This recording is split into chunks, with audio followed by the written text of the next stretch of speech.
They're the same, but they're different. So welcome back, guys. We have a couple of Asher knives to talk about. Well, really, we've got one Asher knife to talk about, the Centri 2.0. But it's very similar, very similar to the Nomad.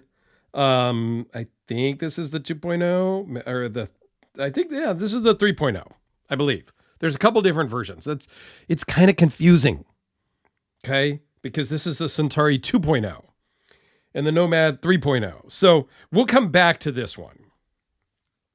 Anyway, I was watching recently, or this morning, right before I'm filming, a Knife Junkie podcast with Bob DeMarco and the owner of Asher Knives, Justin Cotton. It was a very interesting hour-long podcast. And I'm not going to ruin it all, but I learned a lot about the maker, about the knives, about his direction, and his hopes and goals for the company, Asher Knives. I also learned that the company is named after his son, Asher. So that's kind of cool. I'm not going to ruin it all because I'm going to put a link down below to Bob's channel, to his specific podcast where he talked with Justin about it. And I'm going to reach out to Justin and see if he'll come on Alex and I's podcast / live stream, the EDC Hour with Dirk and Alex. And if you're not already subscribed to that, I'll put a link to that down below also because you don't want to miss it. We had a great episode recently with Jim Skelton, so go check that out. So let's talk about the Asher Knives Centri 2.0. And I'm going to go through over the next several days and do some Asher videos because I've got like 5 of them sitting on the table behind me. Maybe 4 more. I think John Evans, who I will put a link to his channel down below because he was gracious enough to send this in, all of these Asher knives I'm talking about right now, in for me to check out. So between Brandon Thrasher and John Evans, I am getting the full Asher knives experience, if you will. So I'm super grateful about that. And then I'll follow it up at the very end of the week, I guess, with a kind of a quick overview collection video to show all of the different models that I'm currently holding and, just to kind of show them off. So anyway, let's just dive into the specs on this and then we'll talk a little bit about some things. So it's 4 1/4 inches closed,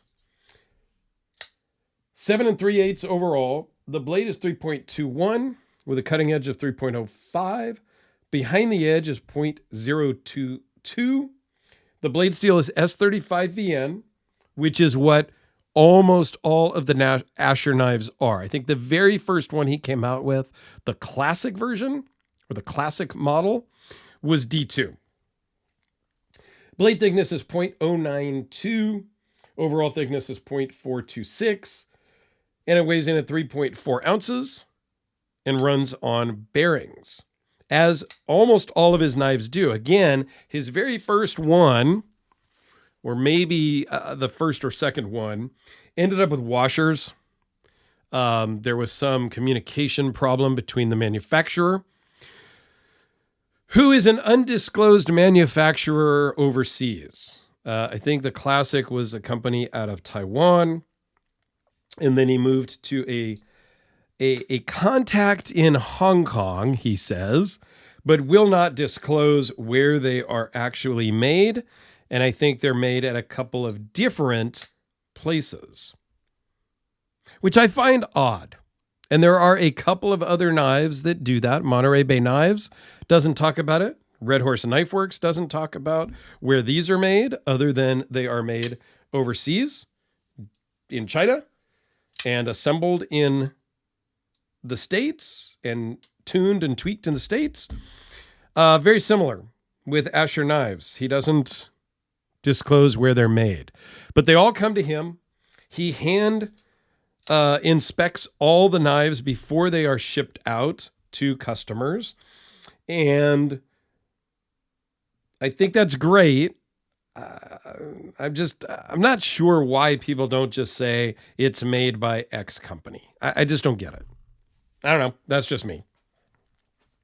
So the similarities between the Centri 2.0 and the Nomad 3.0 is really a slightly different blade shape with the harpoon blade.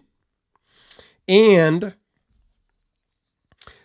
we have contoured handles on the Nomad, and we have flat-sided handles on the Centauri. Okay, both out of G10, both S35VN. We also have a slightly different pocket clip on both. Personally, having used both of these in the pocket, I vote for the Nomad pocket clip. It's a little bit longer, so the spring tension is better for me and my jeans. This one is shorter and it's super tight.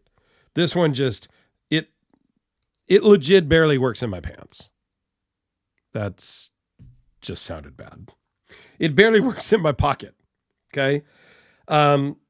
Since we're on the pocket clip, I just have to say, I wish on this particular model that he would use some countersunk hardware. And I think I had the same kind of comment on the Nomad, where the clip is recessed into the scale, but the hardware, while it's countersunk, it's not really countersunk. This one, it's completely not countersunk. So let's zoom in and give you a close-up look at this guy. Try to get the camera to switch to the right lens. A very nice, awesome stonewashed blade. Okay. Your typical Axis style lock, barrel lock with the Omega springs, all that stuff. Basically, you know what it is. Now, there's a filler plate here for the pocket clip to be left or right-handed. Interestingly enough, that's done because the owner, Justin, is left-handed. So he had to make accommodations for left-hand carry. And I think that's super awesome. Like, I really think that's awesome. And even on his frame locks, those are right-handed frame locks. And Bob had mentioned that maybe he should have made them left-handed frame locks and made all of us change and learn how to manipulate a left-handed knife. And that would have been funny, but I don't think that would have sold a ton. Okay. So the Asher Knife Centauri is a cool knife. I am not a huge harpoon bladed guy. I mean, I have a few customs with the harpoon blade, but that's just kind of how they came. Some of my Fisher knives. So I'm kind of like okay with it, but it would not be my choice in a blade shape. But again, that's just my personal choice. As far as fit in the hand, it does fit really well, and it gives you a great spot to put your thumb. So it's a full-handed grip. You can't really choke up, but you can, really get your thumb up there. You can grab it like this. You can put your finger up here if you're doing kind of opening boxes or delicate work with the tip. So the harpoon has a place for sure. I like the contouring of, while it's not grossly contoured, it is contoured enough to make a difference. So it is a little bit more comfortable to me in my hand. Even without the harpoon, you can put your thumb up here. It just doesn't lock in with the ramp as the harpoon does. These are both great knives. I did in my very first video, and I'll link that down in the bottom as well. Well, I'll link to my Asher Knives playlist, so you can check that out. I did give some crap maybe to this one, being, is it really, it looks like a Benchmade bug out. I mean, it essentially is a Benchmade bug out, but made with completely different materials and at a completely ridiculously different price. Okay. Justin's goal is to really keep everything under $100. I think that's admirable. I think, yes, you can do that. And I think he's going to sell a ton of knives at that price point. You know, he literally wants to keep them all at that $100 or less range. I think if you're in that $120 range, that for me, that's still that $100 range, you know? So anyway, stay tuned for some more videos on these Asher knives. Let me do just a couple of quick comparisons since I kind of rambled a bit here on this. Here it is with the Sharpie, the Spyderco Delica.